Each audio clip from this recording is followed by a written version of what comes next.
안녕하십니까, 이 대표입니다. 이번 시간에는 한 구독자분이 저희한테 댓글로 방수제들이 철이나 하이샤시, 알루미늄, 드라이비트 종류에 따라 접합 강도나 잘 붙는 거, 안 붙는 거 한번 만들어 주시면 선택에 도움이 될 것 같습니다. 이렇게 보내주셨습니다. 그래서 방수제에 철판 방수제가 있습니다. 뭐 한큐 천도 이제 철판에 붙죠. 그리고 KP 방수에 철판용 방수제가 있습니다. 부식 방지함과 동시에 그 틈에 조인트 부위까지 포용할 수 있는 그런 제품이 들어가는데 유성 제품이라고 보시면 됩니다. 그래서 유성 제품에 철로 되어 있는, 그래서 우레탄계라고 보시면 되거든요. 우레탄계의 철판용 방수제를 이용해서 방수를 하면 됩니다. 어떤 부위가 철판으로 마감이 될까요? 지붕 공간에 들어가거나 아니면 칼라간판 같이 예쁜 건물들 보면 조인트 부위에 두꺼운 우레탄 실리콘으로 이제 마감하는 경우가 있습니다. 그리고 뭐 징크나 뭐 이런 부분들도 지붕 공사할 때 좀 많이 쓰이거든요. 그래서 지붕 공사할 때 우리가 우레탄 실리콘으로 마감을 잘 했어도 좀 불안한 경우가 있어요. 그래서 색을 맞춰서 관리 차원에서 한 번 더 발라주면 조금 더 건물 관리가 좀 잘 되겠죠. 그럴 경우에 철판용 방수제가 있습니다. 그래서 그런 제품을 사용해서 이제 방수를 하시면 되고, 하이샤시 같은 경우는, 하이샤시라는 게 플라스틱 PL 창호거든요. 플라스틱도 물이 흡수가 안 되잖아요. 이제 하이샤시 플라스틱 창호 자체를 이제 방수하기보다는 거기 조인트 부위를 방수를 해야 되는 거죠. 여기서 이제 벽하고 벽 사이에 창호가 껴지잖아요. 이제 그럴 경우에 거기에 단열을 위해서 틈을 잘 메꿀 수 있게 우레탄 폼을 사용을 하시고, 그리고 기밀자재를 사용하시면 가장 좋은데, 기밀자재가 부담스럽고 설치가 어렵다고 하시면 이제 우레탄 실리콘으로 이제 마감을 하시는데, 방수제를 사용하기보다는 하이샤시 창호에는 조인트 부위에 벽하고 샤시하고 만나는 그 공간의 틈에 거기에 이제 우레탄 실리콘을 잘 싸주셔야 되고, 그리고 그곳이 물에 고이지 않게 두껍게 싸야겠죠. 이제 그렇게 방수를 하시면 되고요. 그 다음에 알루미늄, 여기도 마찬가지로 조인트 부위를 우레탄 실리콘으로 관리할 수밖에 없습니다. 알루미늄 뭐 방수제는 따로 뭐 중요하진 않지만, 뭐 굳이 하시겠다고 하시면 이제 철판용 방수제를 사용하시면 될 것 같습니다. 자, 그리고 이제 드라이비트 같은 경우는 이제 보통은 이제 발수제를 이제 사용을 하긴 하지만, 멀티가드처럼 이제 방수제를 사용하는 경우가 있습니다.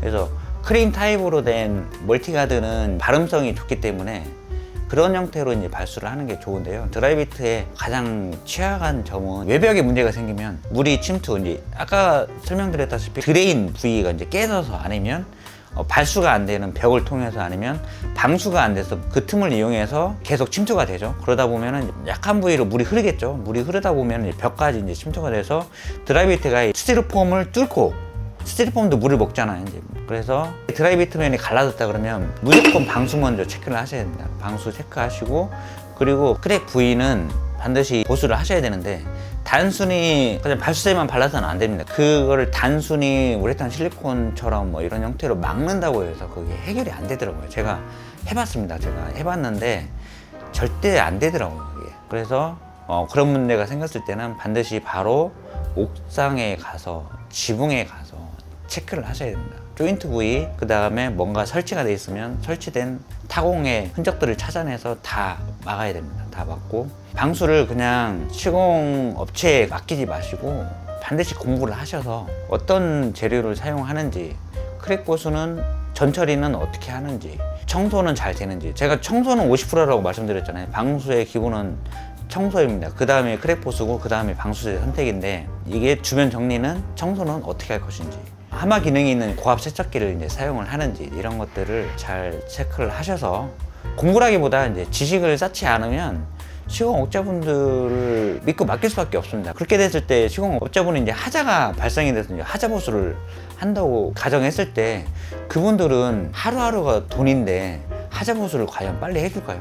그분들 하자 보수는 마이너스인 거예요. 하루에 일당이 뭐 30만 원이라고 하면 그분들은 30만 원을 버리고 가야 되는 겁니다. 그래서 철저하게 한번 맡길 때 충분히 해야 됩니다. 우리가 이제 많은 면적을 할 때 혼자 셀프 인테리어 하기가 어려우니까 맡기는 거잖아요. 근데 이분들이 이게 좋아요, 이게 좋아요 하지만 그런 거는 말이 안 된다고 생각합니다. 반드시 내가 크랙 보수는 어떻게 할 것이고, 청소는 어떻게 할 것이고, 방수제는 어떻게 해서 어떤 식으로 시공이 돼서 마무리를 할 건지에 대해서 충분히 협의를 해야 됩니다. 그래서 이런 부분에 이렇게까지 하려면 비용이 더 들어간다면 더 주시면 됩니다. 더 주시고 나서 하시는 게 낫지. 하루에 인건비가 비싸잖아요. 그래서 30만 원을 주더라도 재료의 선택 그리고 시간만 늘리면 됩니다. 반나절이 더 걸리든 하루가 더 걸리든 그거는 플러스 알파는 충분히 내고의 가능성이 있습니다. 그래서 이렇게 해서 총 정리된 그런 부분을 시방서처럼 만드는 겁니다. 그래서 우리가 이렇게 해서 진행을 하자, 이렇게 해서 진행을 해서 가능하면 사인까지 받아서 시방서를 만드는 겁니다. 그래서 그걸 체크를 하는 거죠. 그래서 우리가 방법을 몰라서가 아니고 방수라는 게 시간을 좀 빨리 진행을 해야 되잖아요. 이제 하늘이 도와야 방수를 잘 할 수가 있잖아요. 그래서 빠른 시간 내에 하기 위해서는 사람을 써야 되는데 시공업자분들만 믿지 마시고 충분한 협의를 거쳐서 그렇게 해서 오버차지 좀 더 드려야 되는 그런 부분은 인정하시고 그 다음에 완벽하게 방수를 하셔야지 오랫동안 쓸 수가 있습니다. 그래서 이 부분을 좀 간과하지 마시고 그 구독자분이 궁금하셨던 부분은 이런 부분인 것 같습니다. 그래서 뭐 여러 가지 형태들이 많이 있을 텐데 건물 관리할 때 방수는 어디를 해야 되고 어떻게 어떤 방법으로 어떤 재료를 이용해서 해야 되는지 그런 걸 여쭤보신 것 같아요. 그래서 그런 부분에서 이런 형태의 부위는 이런 방수제 이런 방법으로 하시는 거를 이제 말씀을 드렸습니다. 그래서 궁금하신 부분들이 있으시면 제가 아는 선에서 충분히 설명을 드리고 이제 부족하다 싶으면 전문가들의 이제 자문을 얻어서 조금 더 디테일한 그런 설명 드리도록 노력하겠습니다. 자, 이렇게 해서 구독자분의 궁금하신 내용을 풀어서 설명드렸습니다. 자, 이렇게 해서 이번 영상은 마치도록 하겠습니다. 이 영상이 도움이 되셨다면 구독과 좋아요, 알림 설정 부탁드리고요. 시청해 주셔서 감사합니다. 행복한 하루 보내세요.